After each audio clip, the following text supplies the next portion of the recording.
Dead bodies lying all around. Body parts protruding out of dead bodies lying out in the open. Postmortems conducted out in the open. Blood and stench permeate the air.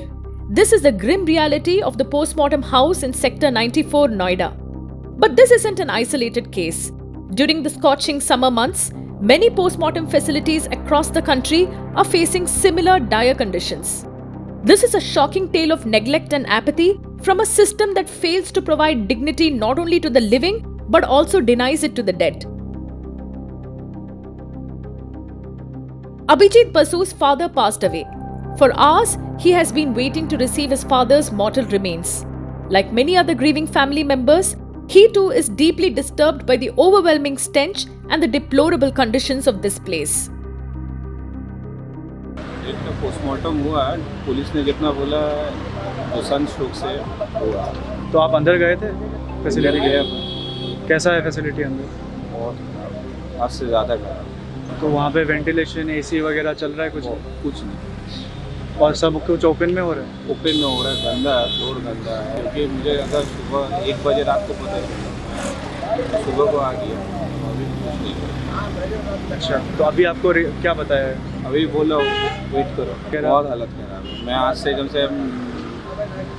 से कम मेरे को उधर पे 15-16 साल या 20 साल आगे किया होगा, बहुत छोटा था तब मेरे को उधर पे ऐसा था। लेकिन आज के डेट पर मेरे को उधर पे नहीं है ऐसा, कोई पूरा वेस्ट बंगाल में नहीं है, इतना मैं लिख के दे सकता।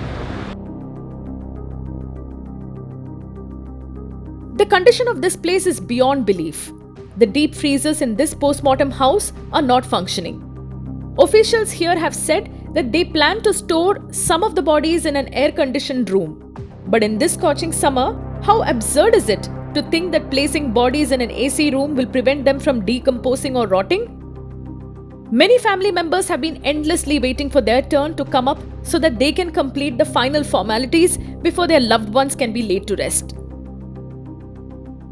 मेरे पिताजी हैं जो कि सिक्योरिटी में ड्यूटी करते थे, जो कि मार्च से ड्यूटी कर रहे थे और अभी तक कोई पेमेंट नहीं दी है।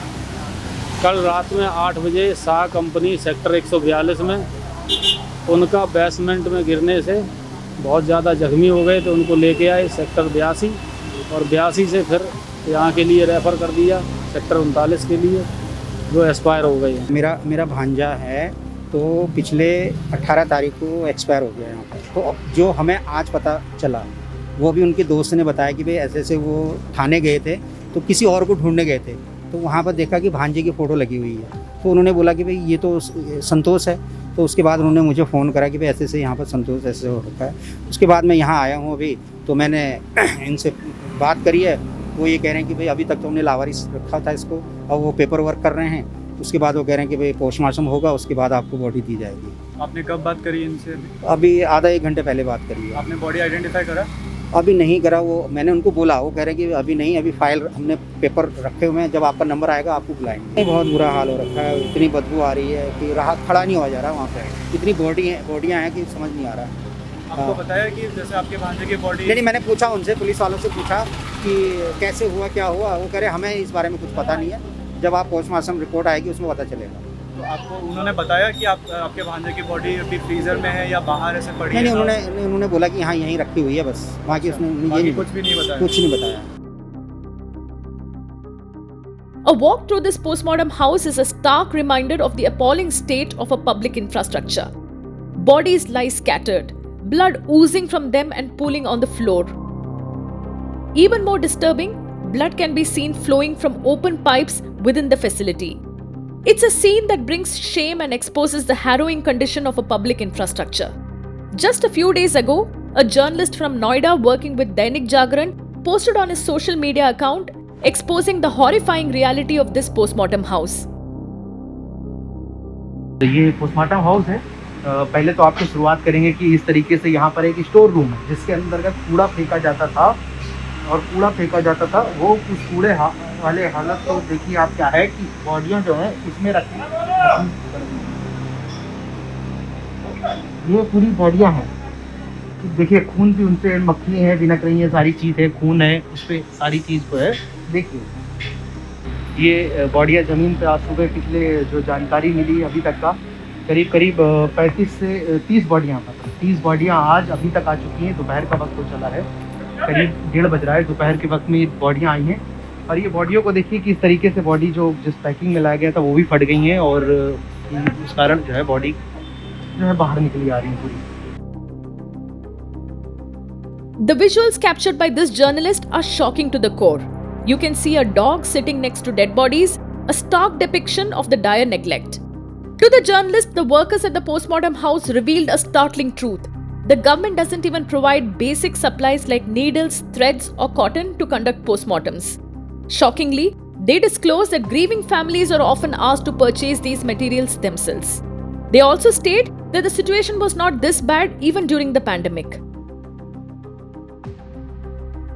सर्फ भी मिल रहा है, बाकी ग्लव्स है, लाग है, ये मिल रहा है। क्या क्या नहीं मिल रहा है? सर्फ है और जैसे फिनाइल मिल रही है, सर्फ है, धागा, सुई है, कपड़ा पन्नी, ये नहीं मिलता। ये नहीं मिल रहा। तो बड़ी दिक्कत होती होगी, ये सब सामान कहाँ से कैसे एडजस्ट करते हैं? तो ये जो इससे पहले कभी ऐसा वाकया रहा कि इतनी बॉडी आप लोगों ने कोरोना काल में देखी हो? नहीं, कोरोना काल में कभी नहीं। तो क्या दिक्कत हो रही है? रोजाना की इतनी बॉडी जिंदगी में कभी नहीं देखी, मैं कोरोना काल में भी नहीं देखी। हाँ, ठीक है। The journalist also exposes the dire state of the deep freezers in the postmortem house, which are not functioning. What's worse, postmortems are being conducted in the open, revealing the callous approach of the authorities towards the dignity of the dead. Why are so many people suddenly dying? On the ground, we were told that a large number of these deaths are due to heat strokes. Climate change is indeed wreaking havoc on people, yet the government consistently downplays the situation and escapes accountability. We decided to confront the Deputy CMO Dr. Jayesh Lal on this matter. Sudden एक महामारी या जो भी कह लीजिए आपदा आ गई, जहां हमारी 7-8 बॉडी पर डे होती थी, कहाँ अगर 25-30 बॉडी आएंगी, तब भी हमने 3-3 डॉक्टर लगा करके सुबह से शाम तक 8 बजे 9 बजे 10 बजे तक मैं उस बॉडी का निपटारा करता। लेकिन बहुत ज़्यादा बॉडी है, जैसे आज मेरे पास सुबह 18 बॉडी, अभी 2-3 बॉडी आ गई और आज अभी हमारा ये पोस्टमार्टम चल रहा है और शायद हमें लगता है कि 8 बजे तक हम मैक्सिमम काम तो करना ही है। दिक्कत तो होगी, लेकिन ये है कि हम काम तो कर ही रहे हैं। अब जैसे आज मान लीजिए कम है बॉडी, एक सपोज करिए, कल ज़्यादा बॉडी आ गई तो काम तो हम ही करना है, तो काम तो हम कर ही रहे हैं लगातार। और इसके लिए हमारे सीएमओ साहब और डीएम साहब के द्वारा कुछ प्राइवेट अस्पताल भी हम लोग हायर कर रहे हैं कि अगर बॉडी ज़्यादा आ जाए तो रखने के लिए वहाँ पर डीप फ्रीजर की व्यवस्था है। अच्छा, हम उसमें भी रखेंगे कि बॉडी को कोई हानि न हो। अच्छा, तो बाहर हमने बात करी है कि फैमिली वो कब से रुके हुए कि उनकी बॉडी डिस्चार्ज नहीं हो रही है। एक बार बताएं, जो भी हो रहा है डेली बॉडी डिस्चार्ज हो रही है, जो लावारिस है उसको हमें 72 घंटे रखना है। तो अभी जैसे दरोगा जी थे, इन्होंने बोला तो बॉडी 8 है हमारे पास लावारिस, लेकिन 3 ही बॉडी हम 72 घंटे रख पाए। उसको आज हम हैंड ओवर करेंगे जिससे उनका क्रिमिनेशन किया जाए। अब वो 5 बॉडी अगर जो बच रही 4 बॉडी उसको हम वैसे रखेंगे इसी रूम में, और उनको जो है कल उनका समय आ जाएगा उनको, क्योंकि 72 घंटे में उनके परिजन कोई अननोन है तो कोई पहचानने वाला आ जाए, इसलिए हम 72 घंटे रखते हैं कि उनको हम बॉडी हैंड ओवर कर सकें। It is unbelievable to hear the Deputy CMO claim that dead bodies are being stored in air-conditioned rooms instead of deep freezers. On the ground, we discovered that even the ACs were malfunctioning in the postmortem house. The dire state of this facility is a national disgrace. Yet, there seems to be no one willing to take action. When the living are neglected, it's no surprise that the dead are treated with such disregard.